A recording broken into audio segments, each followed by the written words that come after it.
Now, I have ADHD in the real world, and I have ADHD in the new world. When I'm in new world, my ADHD is being treated. What's up, y'all? I'm Deeg. This is the Deeg podcast. Today, I want to think about New World. And specifically, after playing it for the last week, let's be honest, binging it a little bit. The sense of immense calm that's flowed from immersing myself in this world. I haven't had a feeling like this in a long time. A real deep sense of stillness, a real cessation of irritation. And I challenged myself to answer, why am I feeling this way by playing this game? Have I felt this way before? And I realized that I had. And to explain why, I'm going to have to talk to you about attention deficit hyperactivity disorder, otherwise known as ADHD. What is ADHD? Well, I had no idea a year and a half ago. Here's how it went down for me. I was in the hunt for a therapist. I'd seen therapists for years and years, going all the way back to my early 20s when I was thought to be depressed. And it had become something of just a mainstay of my life. I always have someone who I work with to just, at a minimum, talk things out. And I have worked with some folks who were very minimal in some ways. So I didn't know who to talk to. I got a reference from my insurance about a list of names. I just started at the top of the list, letter A, and went down. First person I called, I got an appointment with, I talked to him, and he said, "You have ADHD." And I said, "What? That can't be right. I'm 36 years old. How can I have ADHD?" Well, apparently, you can, and I did. So besides the diagnosis, he gave me some medication to try and some basic materials. What I learned about ADHD on the very first day was the following. It's a neurodevelopmental disorder characterized by inattention, impulsivity, and physical hyperactivity. About 5% of children and adults have it. It's traditionally considered a childhood ailment, but there's now good evidence that it is prevalent in adulthood and can lead to significant disability.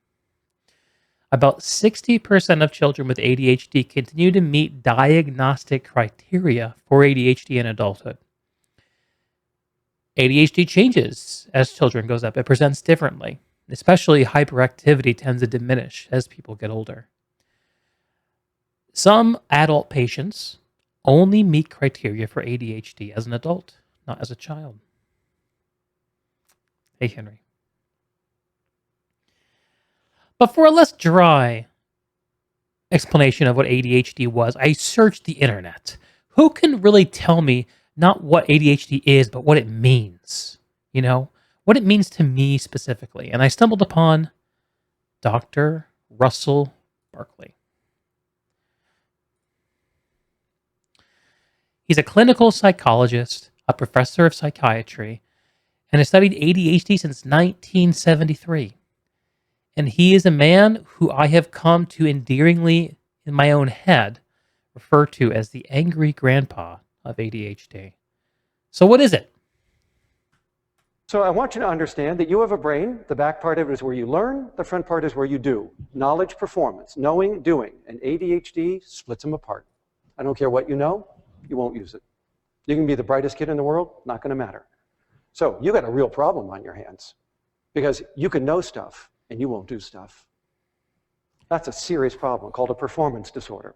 So what we know about ADHD is it's going to put all 5 of those levels at risk because it interferes with all 7 executive functions, and you're going to have time blindness, and you won't be able to aim your behavior toward the future, to care for yourself as effectively as other people are able to do. You have intention deficit disorder.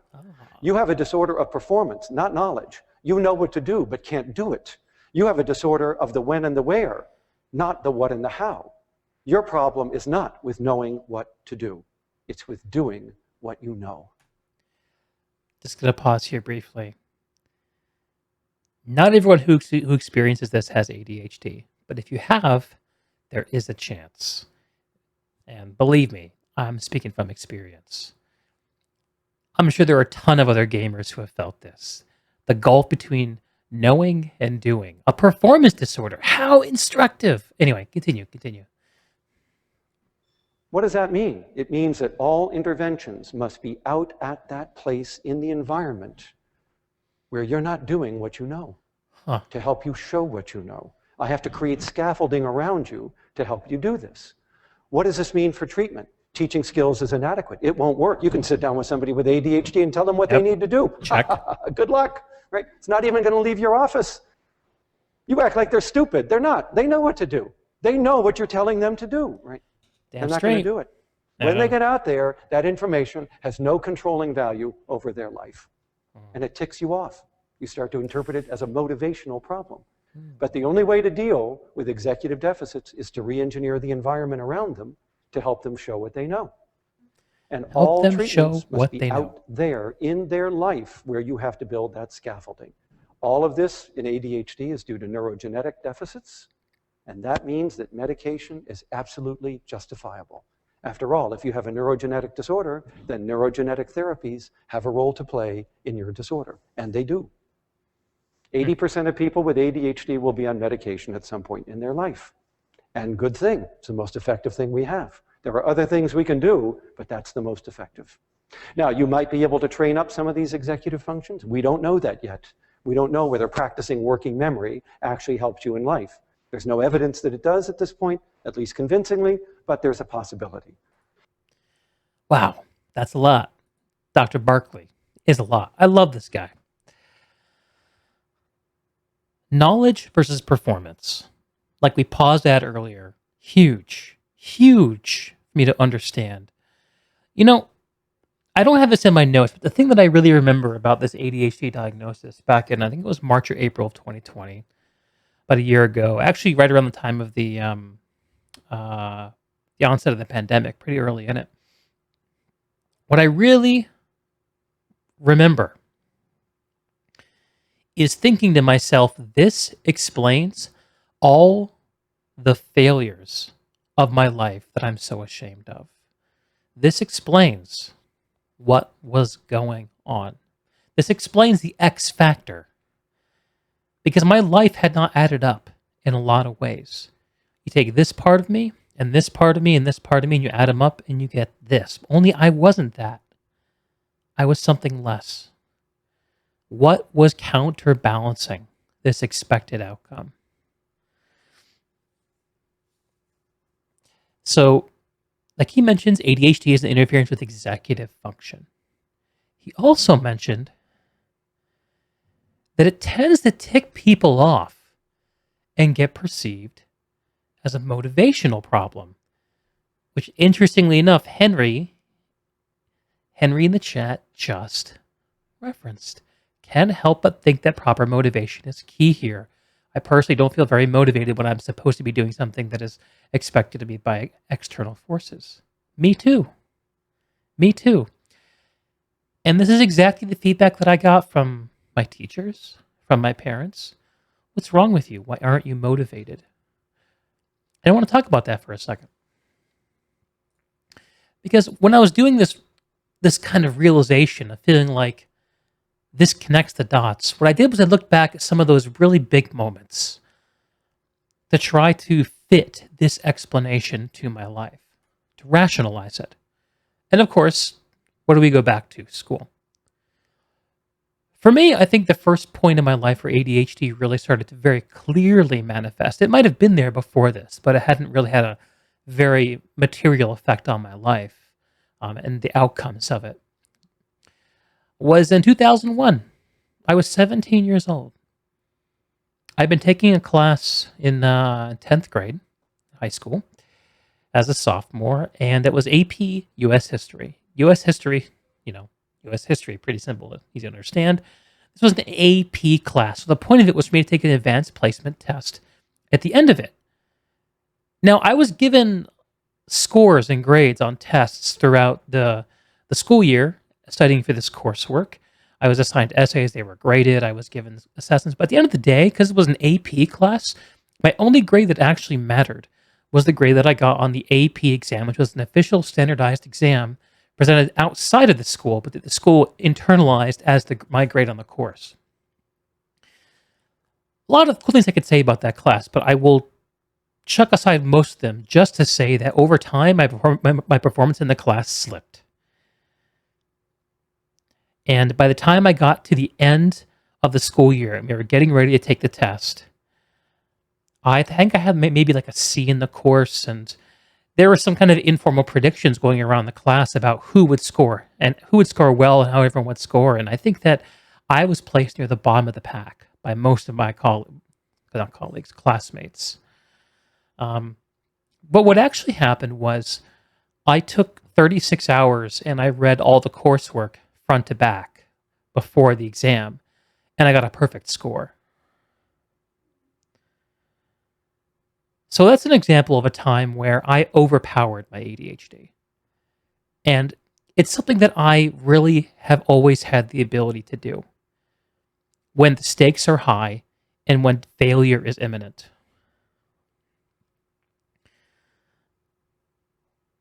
And it's what carried me through most of my school years, I think.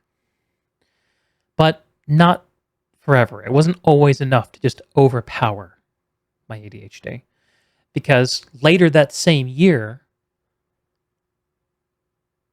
it would have been next year, when I was a senior in high school, I was enrolled in something called the International Baccalaureate program at my high school. It was this elitist sort of think of AP exams, but think of a superstructure around AP exams where there's multiple AP-like exams. That was International Baccalaureate. And I was in it as a junior in high school, and I did fine. I did well. Fine for me was A's for the most part. I was always an A student up to this point in my life. And then I had a summer assignment to read a whole bunch of books for this IB English class that I would be taking in the fall semester 2001, my senior year. I didn't do the work. I didn't read the books. I got into class and I didn't do the work. And eventually, I was just quietly failed out of the program and sent back to normal English class. It was actually the first time in my entire 4 years of high school that I had had a class with some of my classmates. Surreal experience. Because I have always done all these advanced placement classes. Anyway, I'm not trying to brag. The point here is that I could not focus my attention over time. I had a knowledge versus performance gap, exactly like Dr. Barkley was talking about. And, like he said, it was perceived as a motivational problem that ticked people off. So what ended up happening from this? Well, my high school guidance counselor and teachers conspired to get me through my senior year. So they put me in a base level English class. And honestly, my science teacher, I don't know if I did any work in my science class the entire last half of the year. And my science teacher just gave me a B. I think she thought she was doing me a big favor. This enabled me to get into the 2 colleges that I applied to because I waited to the deadline and didn't apply as many as I should have, like all my other classmates were doing. Anyway, I ended up going with one and started college in the fall semester of 2002. I slugged through for the first semester, went back home for Christmas, and then after I returned from Christmas break to college, I just wouldn't go to class. I couldn't do it. I just couldn't make myself go. And I ended up having to be found in my room by campus security, who was called by my mother, who couldn't get in touch with me. Not a great moment. Really not a great moment. And I left school temporarily. I would eventually return, and then I'd transfer to another school out of state. And then I just kind of hung out there for 3 years until I eventually dropped out in 2007 when I was 23. And actually, I did a video a while back called My Burning Crusade. around here in the timeline is right where that video picks up, if you're interested.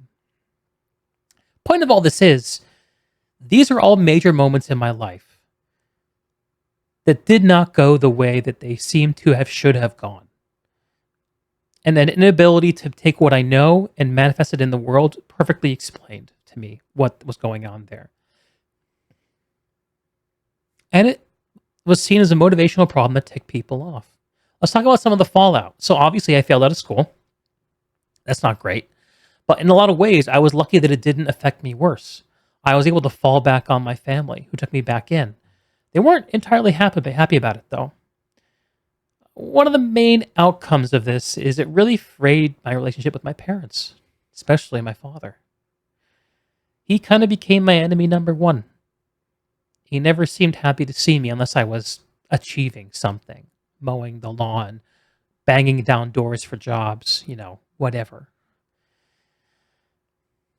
So I learned to put myself on high alert whenever he was around, and I learned to withdraw and hide away in order to actually get some downtime.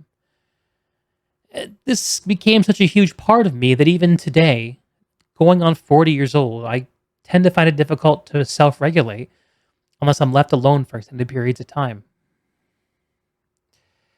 I developed coping mechanisms, which is what people with ADHD do. I was taught this last year. The secondary things that result from ADHD. Let's talk about one. Super briefly. Food. Elevating your blood glucose relieves symptoms of ADHD. Did y'all know that?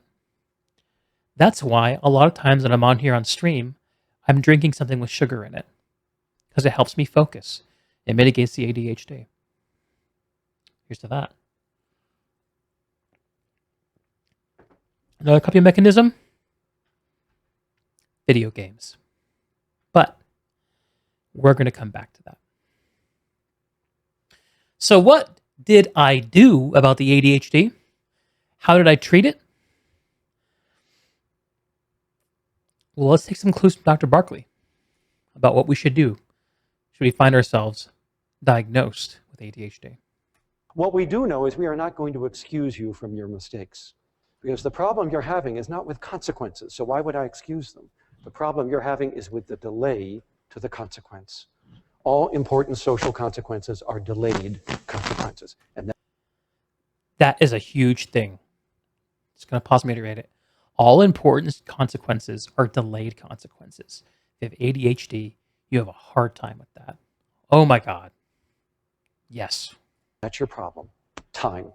So the solution to anybody's problem with an executive deficit is to tighten up accountability, to make you more accountable more often to other people with more consequences, artificial as they may need to be. But I need to bring consequences very close to you in time.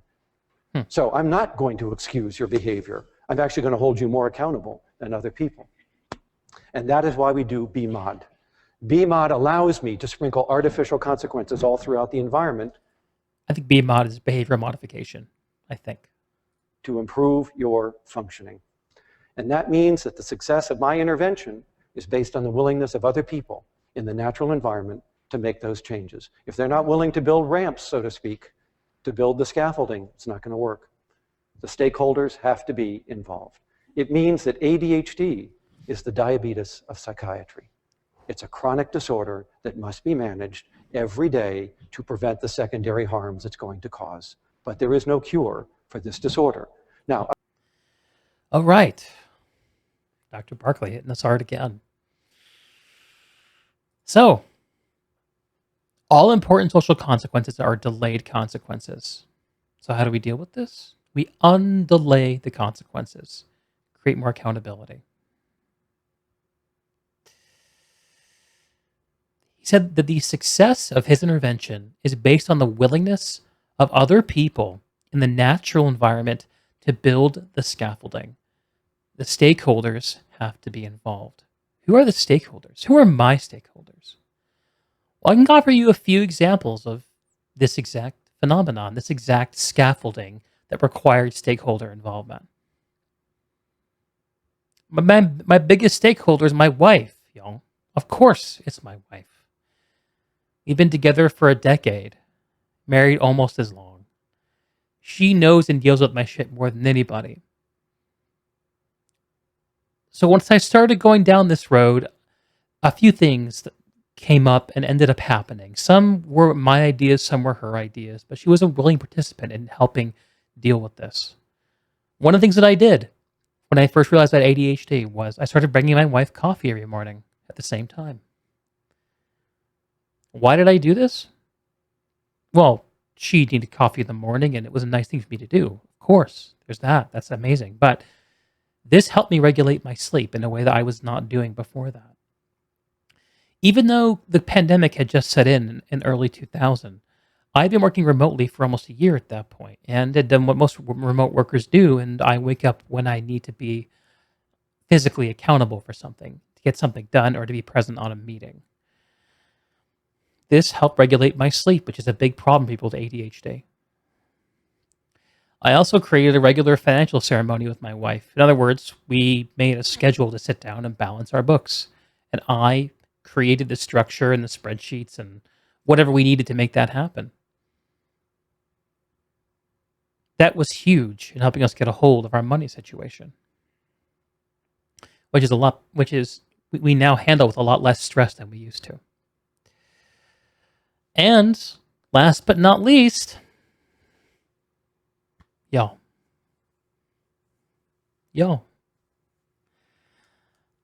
I started a weekly podcast. Funnily enough, it actually predated the ADHD diagnosis. But once I got the diagnosis, it reaffirmed why I should be doing this and the utility of setting a weekly goal to sit down and do something every week to order my interests by getting external stakeholders involved.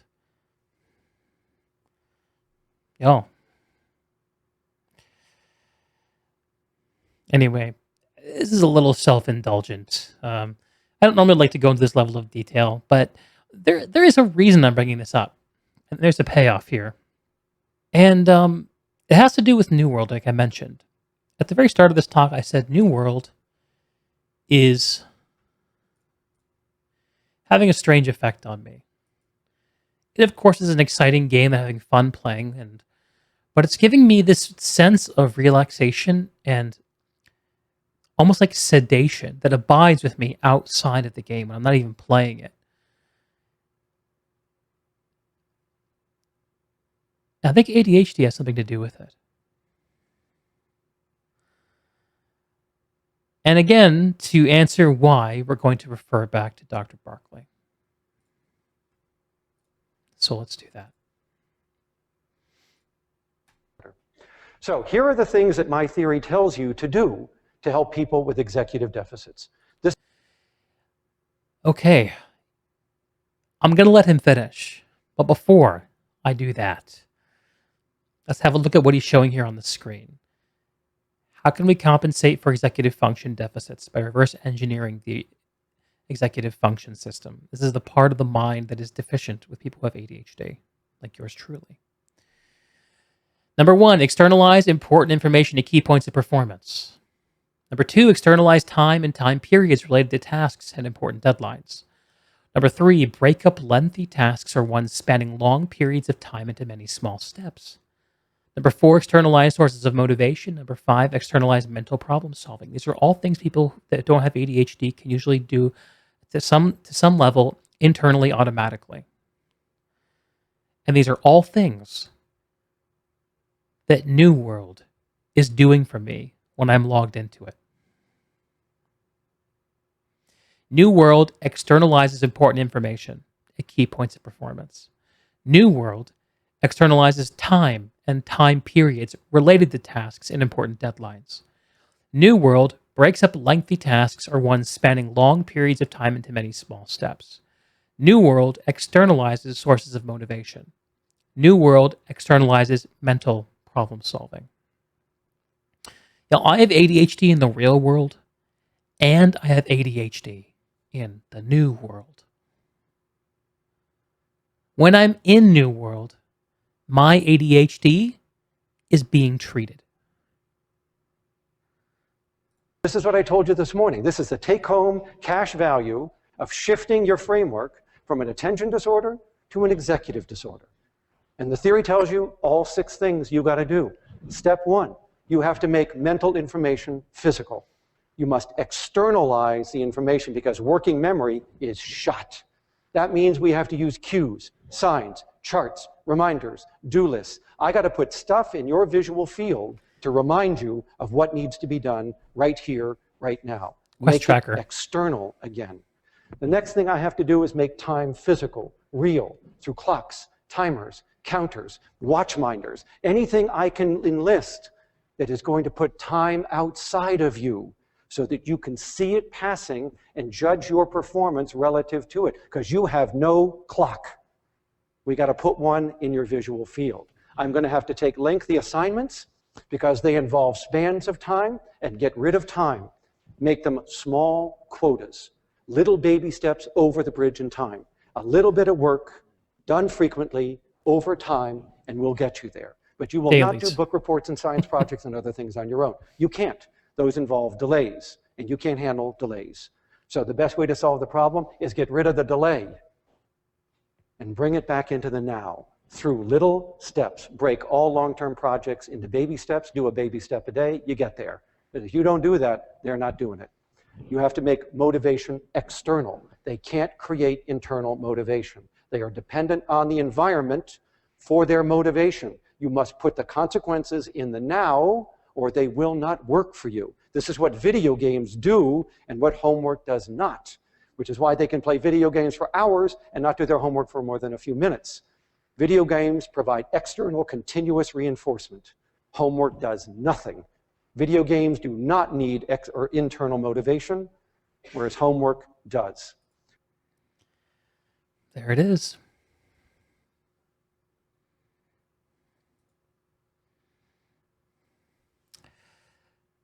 Thank you, Dr. Russell Barkley.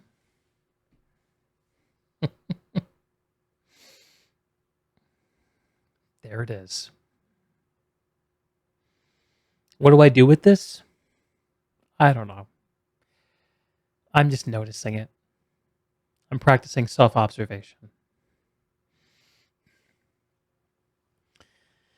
Henry says, Russell's trying to cram the round pegs through the square hole. Why is that? Or how's that, Russell? How's that, Henry? I missed that. Let the beautiful flowers bay. This isn't ultimately expected of you. It's something you do intrinsically interested to do, right? Yes. Yes, okay. Yes. This is something I am intrinsically interested to do, Henry. Very much so. The problem that this weekly schedule solves for me is that despite my internal interest to engage in topics of gaming and meta interest and meaning, I will not pursue those interests in my default state, in an unassisted, unscaffolded state. I know this because I played games for 20 years before I started doing the podcast. And despite my inclinations and my interests and my ability, I never actually made any ground on any of these problems. So, yeah, the expectation is key to me. It's part of the scaffolding where I've taken the executive function part that I don't do as well as most people, and I've put it into my environment. I've relied on people like my wife and people like you, Henry, in order to make sure I show up. I've brought the consequences into the present of not showing up to do the things that are important to me. That's why it's important I show up to do this every week. And that's why it's so important that I'm not playing New World right now, which is exactly what I want to be doing because I'm a little bit hooked on this game. Yeah. Henry, but what if you try to apply scaffolding to something that you really don't want to do? Should you try? Well, here is the trick. When I was in my early 20s, I didn't, I had less of a clear idea of what I wanted to do. So this is talking about the time period I was describing in college and as a teenager, right? Now that I'm the age that I am, 38 years old, I have a more clear idea of what it is I really want to do. But in order to figure that out, I had to try a bunch of stuff. And in order to try a bunch of stuff, I needed to have some kind of external scaffolding. So a big part of trying stuff for me was just getting into the workforce, which has its own sort of external motivations. One of those being the need to bring home a paycheck to support yourself. That's a huge bit of external scaffolding. And in the workforce, I always looked for mentors, for people who could help me provide me with structure. I've been frustrated in working as someone in tech over the last decade by the small amount of structure that's usually provided to you when you're starting in a new job. It's one of those industries that famously fails to train new people and says, you got the job, good luck, sink or swim. But to answer your question in a more general sense, if I can, but what if you try to apply scaffolding to something you really don't want to do? Should you try?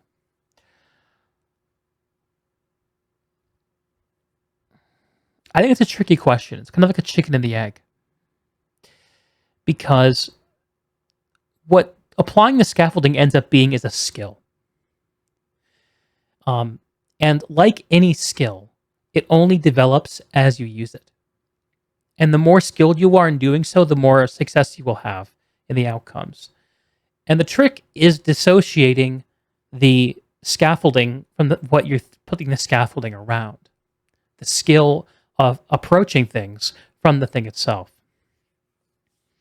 So if I decide that I'm not having enough meaning in my life, and I decide to go to church on Sunday mornings, and I enjoy the routine of it, but I find the church itself to not be right for me, what lesson should I take away from that? Should it be that a weekly cadence isn't the right thing for me, or should it be that church isn't the right thing? I don't know. Like, it's kind of hard to know. I think there's no one answer, Henry. It really depends on each individual person. I can say for me that the ability to apply scaffolding is something that I can do for things that I do want to do and things that I don't want to do.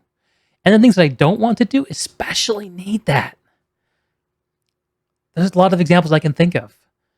How about physical exercise? I mean, there's a reason I'm the size that I am, notwithstanding the food thing I shared earlier. I don't like getting out and about and being physical. Like my interests generally bring me indoors and into a chair. But I make myself get up every day and go for a walk, no matter what.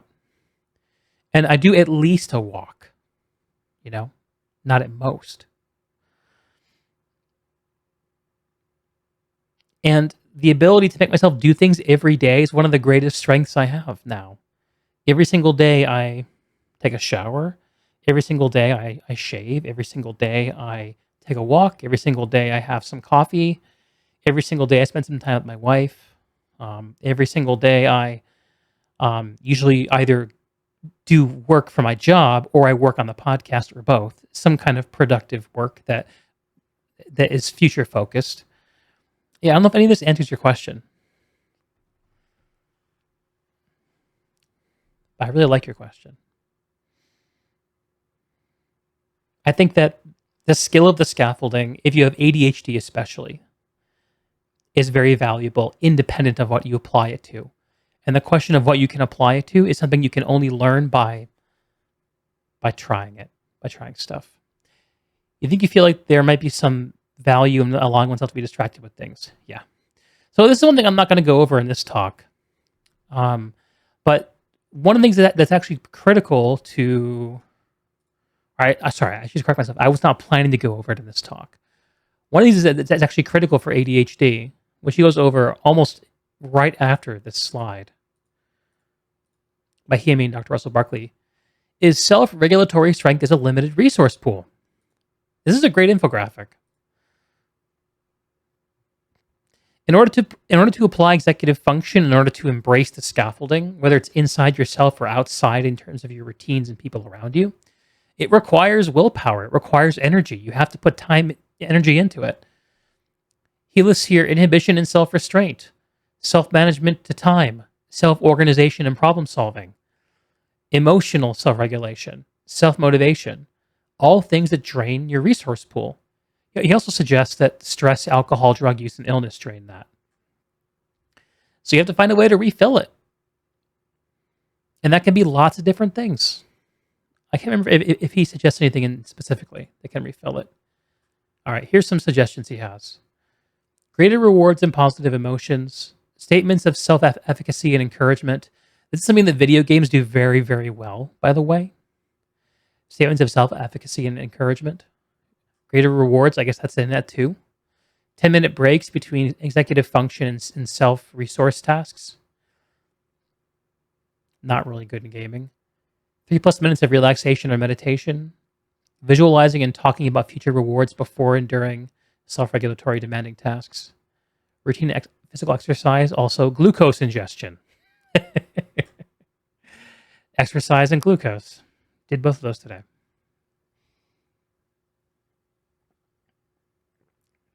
So yeah, there is value in replenishing your resource pool.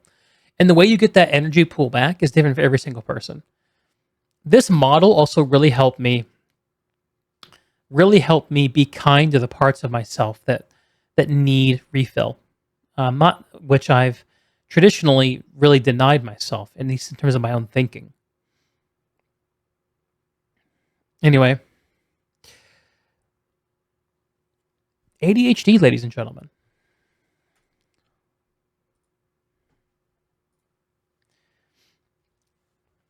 I have it.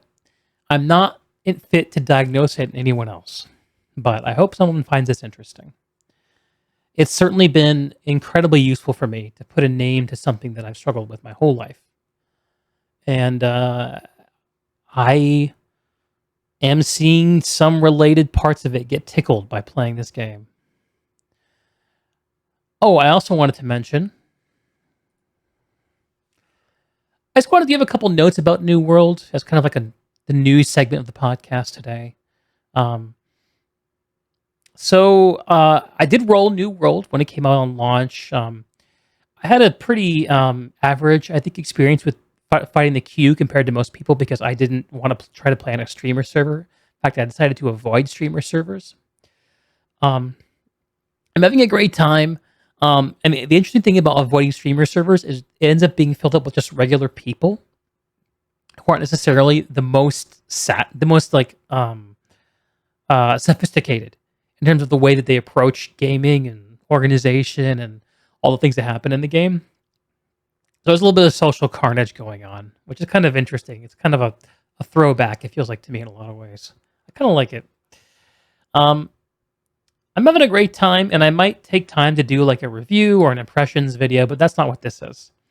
In fact, after this stream, I'm probably going to get back to playing more New World. The thing I wanted to suggest to people is to take the reviews you see out there right now for this game with a big grain of salt. I don't think that there's anyone who's reviewed this game that's really fit to do so yet. No one. The people who have gotten to the end game are people whose play habits don't apply to most people. And the people who you can most relate to just haven't put enough time into the world yet.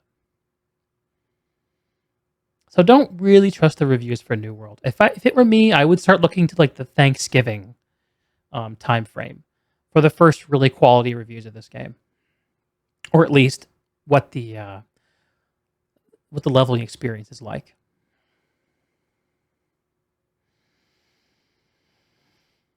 I don't really have any notes for today. Like I mentioned, and in terms of giving y'all a send, like a motivational send, I think this whole talk today was kind of meant to be a send. It's another instance of me trying to overcome my default instinctual existence with some mote of awareness. So I will bid all of y'all thank you. This has been the Deeg Podcast. Go forth and game with awareness, my friends. I love y'all. Have a great night.